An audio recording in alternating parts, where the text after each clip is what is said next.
Hi, everybody, and welcome once again to Ivy English. I'm Karen. And I'm Wesley. Today is July 10th, and we're on page 31 in your magazines. And today we have a short article with a few questions at the end entitled The Evolution of Printing. 好，我们的中文标题是谁说标点符号不重要 So you really put that punctuation into your reading. Yeah, 好，因为这个中文的标题，各位如果看它书面印出来的话，它其实就在凸显标点符号的重要。Right. And who is the article by? Bruce Bagnall, our very own Bruce Bagnall. Okay, and you should know him certainly from other programs. All right, here we're going to go with our article. It's entitled The Evolution of Printing. Now, evolution usually refers to living beings. 通常是进化的意思，是生物才会有进化的。But here we are talking about the development of a technology, and in this case, it's a special system of marking what we're reading so it's easier to understand. 好，那在这里呢，我们要谈的是这个某个科技或者某一个技术、某一种做法它的演化啊。那其实要谈的就是标点符号。And here's our article. The Evolution of Printing. Can you read this sentence? Let's try that again. Can you read this sentence? Ancient Greek and Latin had none of the features that help us today with determining meaning from text. Until about 600 years ago, languages like English, German, and French were written like the sentence before this paragraph. There were no spaces between words, capital letters, or punctuation to assist readers in understanding a sea of letters. So, how did we arrive at today's modern written form? In the ancient world, orators were more important than writers. Most people then were illiterate anyway. Texts were often records of speeches or laws rather than entertaining reading. Then Aristophanes, a 3rd century BCE chief librarian in Alexandria, Egypt, decided that he should standardize the texts in his massive collection, all of which were written on scrolls. He marked written works by placing dots at the middle, bottom, or top of a line. These dots functioned as the modern-day comma, middle, colon, bottom, and period, top, and signified the length of pause between words, not grammatical usage. Not until the 15th century did paper-based writing come into its own with the invention of Gutenberg's printing press. With the spread of Christianity, texts began to replace oral tradition. After all, how many people can memorize the Bible and pass it on to the next generation? In that century, word spacing, capitalization, and punctuation became fairly standardized. For the next 6 centuries, little would change on the printed page. Enter computers. Today, digital communications contain new additions to printed communication, text abbreviations, and emoticons. But don't you expect to see this popular method of printing everywhere. Now, for this last line, you really need to see it visually because just by listening, you're not going to see what's so special about it. But we'll come back to that later when we get to the end of the article. Back to the beginning. Can you read the sentence? All right, this is a sentence that is written in print with no spaces between the words, and I tried to give you a feeling for it by reading it fast with no pauses. Can you read the sentence? And then the next sentence is, let's try that again.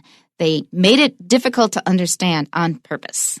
好，所以这个文章的第一句呢，它是 Can you read the sentence? 它是完全没有中间没有空格的，所以看起来就是一长串的字母在那边。那大多数人一看到，这到什么东西？好，那他就知道告诉你说，如果没有 spacing， 如果字与字之间没有空格，然后没有标点符号，然后如果没有大小写的话，所有的英文字母放在一起会非常的难读所以他告诉你这个做了一个例子给你看之后，他跟你讲说 Let's try that again 我们再试一次。那这一次呢，就是有适当的标点符号跟大小写。So we can read it. Can you read this sentence? 你可以读这个句子吗？这样的，因为这一次它有空格的，有大写，有问号，所以我们读起来就非常轻松愉快。Ancient Greek and Latin had none of the features that help us today with determining meaning from text. Now, they're talking about ancient Greek and Latin here, and Wesley will explain to you in more detail what's going on, but it is pretty much equally true of Chinese as well. 好，所以这里他谈的是这个古希腊文、古拉丁文，但其实这个中文古时候也是没有标点符号的啊。那他这里讲到这个古希腊文、古拉丁文呢，他们没有现在的这些 features 啊，就是一些特征啊。那现在这些特征可以帮我们在今天可以帮助我们啊做什么事情呢 ？Help somebody with something， 就帮他们做这件事情。那现在的这些文字有一些特征可以帮助我们能够 determining 啊，能够这个决定啊 meaning 判断啊这个意义啊。那 from text 就是光靠文字啊就判断他们的意义，所以这个换句话说，古时候的人他们光看文字啊，这个其实它能传达的是这样很少啊。我们现在的话，同样的文字，因为我们有一些方法，有一些 features， 它可以帮我们从这些文字上面判断出来一些意思。Now, we kind of take this for granted because at least as speakers of Western languages, and also you as a Chinese speaker, if that's what you are, we kind of take it for granted because that's the only way we have seen written language presented. It pretty much always has punctuation, Chinese as well. In English, we have additional features like spaces and capital letters. But I think back to when I was a kid, and when I was writing a composition, I would do it by feel. I didn't know any particular rules. And then I would go to a writing class or an English class for native speakers, and then they would have a whole list of rules of how you use commas and how you use colons and all this other stuff. I always thought it was really weird. I go, 我根本就是凭感觉，这怎么好教的？ And I didn't have the feeling, and it felt kind of arbitrary to me. I mean, it's just something you do because that's what everybody does. You do it by feel. And I just didn't have the sense that it was something that was worth writing a bunch of rules about. I thought you should just know this, pick this up from reading. But in fact, a lot of people don't, like they have comma splices. They don't know that you can't put a comma between two clauses without a 连接词 or something like that. And in addition, at the university level, when our students first come in to Taida, where we're teaching, they usually are quite poor with things like spacing and punctuation. For example, they will end a line and start a new line with a comma, which is totally not allowed in English. 就是起新行的时候，第一个就先打个逗点。You can do that in Chinese, but you can't do it in English. You can't do that in Chinese either. Oh, really? Yeah, you're not supposed to. Oh, really? But so many students do it. Yeah, I know. But the point is that when our students come to us with all these years of formal training, they're really, really weak at things like punctuation and spacing and format. It is really sloppy. It's like they have no idea of it. My feeling is that if you have read English at all, if you've read one article in English, you should see how they did it on the page. You just copy what they did. But it's as though the students have just extracted a few necessary things for the future tests they're going to take. Like, I need to remember this vocabulary word. I need to remember that the third person singular, a third person singular verb, we need an S. They just extracted a few things that were necessary for the test. And they totally ignored everything else because everything is done perfectly correctly on a printed page. Why did they not notice it, and why do they not do it themselves when they write? 所以这个地方Karen 老师说我们学生有一个很大的问题，就是读英文的时候都不会去注意到说其实有很多现象要注意的，就他们怎么样这个文字怎么样呈现在纸上哪里要大写，哪里要有一个标点符号，那为什么要用这个标点符号？ There's a really common one that drives me nuts. Now, I don't let myself be driven nuts, but the one that really, really bugs me is that 刮弧外面要空一格. Often Chinese, they write right up to the parentheses and then they leave no space at all. Or for example, they'll write two parentheses, 然后直接开始他要写的句子，中间完全没有空格. It's like they don't have any notion that there should be a space there. And you tell them and they go, oh, and they keep forgetting. They don't care. It does not make any difference to them. That is truly, truly irritating. 啊，所以大家记得啊，在英文如果用括号的话，括号外面要有空格啊，你千万不要括号外面没有空格啊，这已经到了这个碰到这种错误的话，已经到了 irritating 的地步，非常的会让人觉得非常的这个很反感那种感觉啊。And they think that the writer is just so sloppy and you're just not paying attention at all, like you have no notion what you're doing. 啊，所以要小心，这样会被别人会觉得写这个东西的人是完全没有注意，心不在焉，或者根本没有概念的人，没有概念的人，所以要注意。那刚刚这 Karen 老师用到一个，他说讲这个标点符号呢，你感觉起来好像是一种 arbitrary 哈，好像是这个别人啊这个定下来你就一定要遵守，没有什么道理的这种感觉，叫 arbitrary 这个字还蛮好玩的啊，大家可以学一下 arbitrary 好 arbitrary 就是这个判定的，别人说怎么说，他很武断的就说这样子做，你就只好照做了。Well, yeah, but I had the feeling that when I was writing, I just put in punctuation according to my personal feeling. I just had a 直觉 how we should do it. I didn't realize that everybody was following the same feeling. 啊，这很有趣。Karen 老师他以为他在写的时候，他就觉得，他这里应该要放怎么样方便标点符号，是个人的直觉的问题。他就个人的直觉。可是后来他才知道，原来其实有一个原则，有一个规则，大家都要遵守的。So it took me a while to get used to that idea that there's a list of rules and we have to follow those rules rather than just rely on intuition. Yeah, 所以不是靠直觉的哈，他过一段时间才知道说原来是有规则要遵守的。Until about 600 years ago, languages like English, German, and French were written like the sentence before this paragraph. That sentence is the one we started off this reading with. Can you read the sentence? 好，所以一直要到差不多600年前啊，600年以前呢，像英文、德文、法文这些语言呢，他们写下来的时候呢，干起来都是我们刚刚一开始开头那个没有空格、没有大小写、没有标点符号的那样的一个句子。Actually, it does have a capital C. We have to say that. 哦，对，它有一个大写。Yeah. There were no spaces between words, capital letters, or punctuation to assist readers in understanding a sea of letters. Now, there are a couple things here to watch out for. Number one is punctuation. Is it countable or uncountable? Uncountable. Everybody, please pay attention. Punctuation 是不可数名词，不要加 s. If you really want to make it plural, add the word mark after it. A punctuation mark or punctuation marks. 千万 punctuation 后面不要加 s. It's like almost none of my students know this, and they add s after punctuation all the time. 它是个总称。The whole collection of marks that we use to punctuate a sentence is called punctuation, 一个大概念。个别的那些符号 are punctuation marks. And the other thing to pay attention to is this nice little metaphor at the end that Bruce put in, a sea of letters. 好，那这 a sea of letters 就是一片字母的海洋啊，你可以这样去想。那这个 sea 在这里就是一大片的意思，很多很多的意思。Do you have something like 浩瀚的大海 or something like that? Yeah, 好，所以很浩瀚。所以像这个 sea 这个常常做这种比喻哈，例如你可以说这个 Juliet 啊 scanned the sea of faces for Romeo.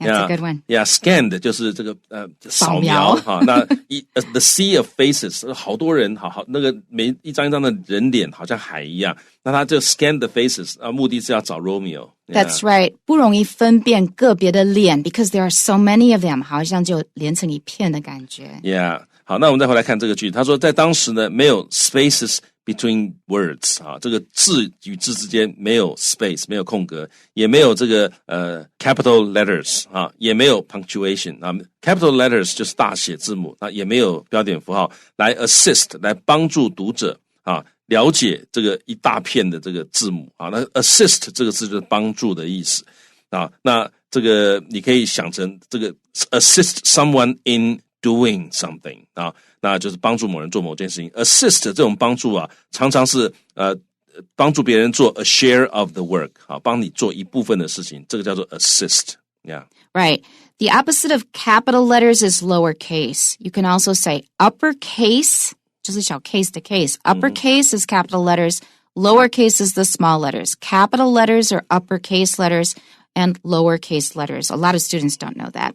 So, how did we arrive at today's modern written form? 好 ，arrived at 就是 reach 啊，到达。我们常会讲 arrive at a conclusion 或者一个 decision， 但是你也可以 arrive at a destination 啊，就 reach。所以我们是怎么样到今天的这样的一个 modern 这个现代的 written form 书写的形式呢？ In the ancient world, orators were more important than writers. Orators 就是演说家。古时候的世界呢，演说家比这个作家写作的人还要重要。Most people then were illiterate anyway. 大多数当时的人呢，反正他们也是 illiterate 就是文盲他们没有办法读，没办法写Anyway 是反正的意思。True of China as well. And that amazes me when I read ancient books, either in like Latin, which I've studied recently, or ancient Chinese, because the literate people were hyper-literate. They were so literate. They were such good writers and so articulate. But then you realize that many people could not read at all. Yeah, 所以那个时候识字的人，能够写作的人非常的厉害，他可以写很多很棒的、很深的东西。可是大多数的人其实是文盲。Right, and it was the same in China as in the ancient West. Texts were often records of speeches or laws rather than entertaining reading. Texts 就是文本写下来的东西呢，书写出来的东西呢，通常都是 records， 是一些记录。什么的记录呢？ Speeches 演说的记录，或者是 laws 法律的记录 ，rather than 而不是 entertaining 就是有娱乐性的这种 reading 所以当时这个小说什么的都不存在的。So people say we don't read much now that we've got so much to do online, but I think we read a lot more than we ever did before because there's so much information available. What we're not doing is we're not reading so many books. 所以现在我们还是阅读量还是很大的，只是没有阅读像以前那么多的这个书的阅读量也许降低了但是我们一般人现在读的东西还是相当多的，应该是比以前还更多，比以前更多不过最近我也看到一篇文章，有人开始研究，他们发现读书对大脑的这个帮助跟读那种网络上的文章什么的帮助其实是不一样，他们建议还是要读书，书才是真正有用的。Absolutely. And a lot of our students don't do that. They don't read books. They just read what they need to do for class. Yeah, 所以你网络上面你会说我阅读量很大，我每天在网络上面看新闻什么的，那个东西对于你大脑的发展，对于那个避免老人痴呆的这个功能，跟书比起来还是差一截的。Exactly. And it's also there's a big difference as regards your knowledge, the depth of your knowledge. You just stay at a pretty superficial level if you're only reading things online. Yeah. But if you can follow a subject from start to finish at a deep level, that makes a really big difference. So the problem is not literacy itself. 就是说识字的问题，不是这个问题。Everybody can read okay. 是能读得出来 but it's the depth of reading and how long the thing that you're reading is. 要深度的阅读要具有长度的阅读。Then Aristophanes, a 3rd century BCE chief librarian in Alexandria, Egypt, decided that he should standardize the texts in his massive collection, all of which were written on scrolls. Now, I think anybody who loves books, whenever they read something like this, we feel very, very sad because of the library at Alexandria that burned down. We've lost so many books forever because of that fire. 好，所以呢，这个接下来呢，到这个 Aristophanes 这是一个希腊很有名的这个剧作家他是这个西元前450年到385年。那他很有趣的是，他写了一个很有趣的喜剧各位有机会的话，我建议你们去看一看那个喜剧叫 Lysistrata。 Oh, that one's really funny. Yeah, 真的非常有趣，很好玩的一个喜剧这个它的拼法是 Lysistrata，Lysistrata 这个我相信你在网络上一定找到这个文本非常有趣。它是这个我觉得对妇女运动这个是一个很早的一个算是一个 comment， 很有趣。What happens when you deprive men of sex? Yeah, 他们就是男人喜欢打仗，那他们两国的女人决定我们的联合这个罢工叫性罢工那男人不能这个找我们这个到最后呢，这个男人实在受不了，只好弹劾。Right, but you have to get all the women to agree, otherwise they'll find other women. Yeah, 但是所有的女人都要同意一起罢工才行那总之很值得读的一个人Yeah. Really funny. 非常有趣的一个人啊。那他是一个 chief librarian 啊，所以他本来是一个图书馆馆长啊。那他是在亚历山大，那里有一个很大的图书馆啊。后来刚刚 Karen 老师讲，很可惜烧掉了，里面很多宝贵的书都烧掉了啊。那他 decided that 这个 decided 不只是决定，而是经过思考之后决定啊。他想过了，他最后决定这样做。他决定要干嘛？他应该要 standardize， 要标准化他那个 massive 的 collection，massive 就是庞大的那个馆藏里面那些书，他决定应该要把它 standardize， 要把它标准化。好，那这些书全部都是写在那个 scrolls 上面啊，那个卷轴上面。And I think that's probably the biggest part of library science is standardizing things. Yeah， 那个图书馆科学大概最重要就是你要 standardize， 一切要标准化。He marked written works by placing dots at the middle, bottom, or top of a line.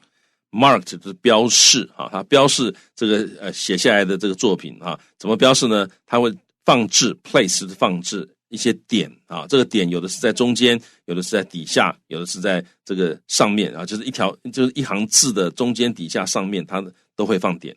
These dots functioned as the modern-day comma, middle, colon, bottom, and period, top, and signified the length of pause between words, not grammatical usage.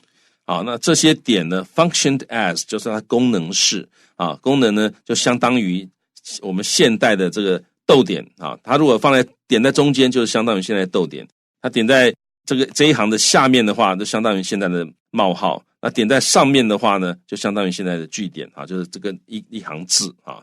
然后呢，它 signified 它标示着，它显示的是 the length of pause， 就是这个between words 字与字之间你的这个停顿的长度啊。那但它标的是它标的不是这个文法的一些 usage， 不是说文法上面你一定要句子结束要打个句点啊什么的，不是这样。它当初最早的概念其实是标这个你停顿的时间长度。But as someone who teaches pronunciation and prosody, P-R-O-S-O-D-Y, prosody 是整个语言的节奏等等的一些规则。That's something I spend a lot of time teaching. I can tell you that almost all of our pauses actually correspond to grammar.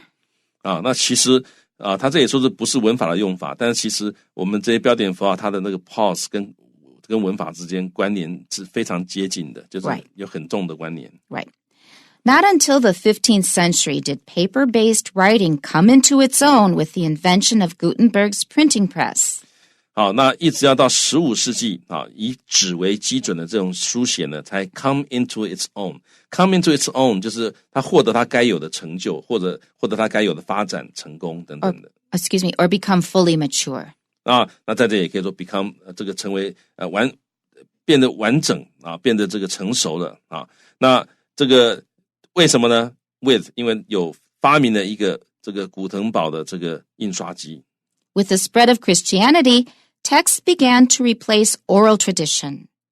好，那我们现在有怎么样啊？随着 with 就随着基督教的扩散啊 ，spread 啊，那这个 texts 这些文本开始取代了 oral tradition， 取代了这个口述的传统啊，本来用嘴巴叙述的这样的一个传统被取代掉了。And that is one huge important function of the spread of a religion that is bringing writing to different peoples. It happened in England, so writing came in mainly with Latin. They did have their own writing beforehand, but Latin made it much more popular. And with the spread of Islam, it was the same thing. It spread writing to many, many countries. Yeah, 回教啊，这个基督教的这个扩散呢，有一个好处就是它把这个书写也随之扩散了。After all, how many people can memorize the Bible and pass it on to the next generation? Memorize 就是背哈，毕竟有多少人能够背整本圣经，然后呢，把它传承给 pass it on to 传给下一代。It's very long. The Bible's very long, and a lot of it is very tedious. And part of it is so-and-so begat so-and-so, and so-and-so begat so-and-so. In that century, word spacing, capitalization, and punctuation became fairly standardized. 啊，所以 in that century 就是15世纪，在15世纪的时候呢 ，word spacing 啊，就是这个字与字的空格啊，还有这个大写啊 capitalization 还有这个 punctuation 标点符号啊变得 fairly 就是相当的 standardize 已经差不多这个相当的标准化了。我刚刚说的 begat B-E-G-A-T 是 beget 的过去式，是生育的意思，他生下了什么孩子。For the next 6 centuries, little would change on the printed page. 好，那接下来的6个世纪呢，在这个 printed page 印出来的页面上面呢，没有什么太大的改变的，几乎没有什么改变。Little would change. Enter computers. 好，那这个 enter 其实是戏剧用语啊，就是剧本上面说 enter 啊，就是 enter Hamlet， 就是 Hamlet 登场，所以 enter computers 就是现在的电脑登场了。Today, digital communications contain new additions to printed communication, text abbreviations, and emoticons. 好，今天呢，这个数位化的通讯啊 ，digital communications， 它包含了 new additions 一些新添加的东西啊，在这个加到哪里去呢？加到这个 printed communication 啊，那所以换句话说，这个印出来的书写上面，我们现在电脑数位化通讯加了什么呢？例如说，第一个加了 text abbreviations， 就是这个讯息的缩写，还有 emoticons， 就是这个表情符号。But don't you expect to see this popular method of printing everywhere. You need to see how it's written. Instead of Y-O-U, you'll see the letter U. Instead of T-O for two, you'll see the number 2. And instead of S-E-E for 看见, you're going to see the letter C.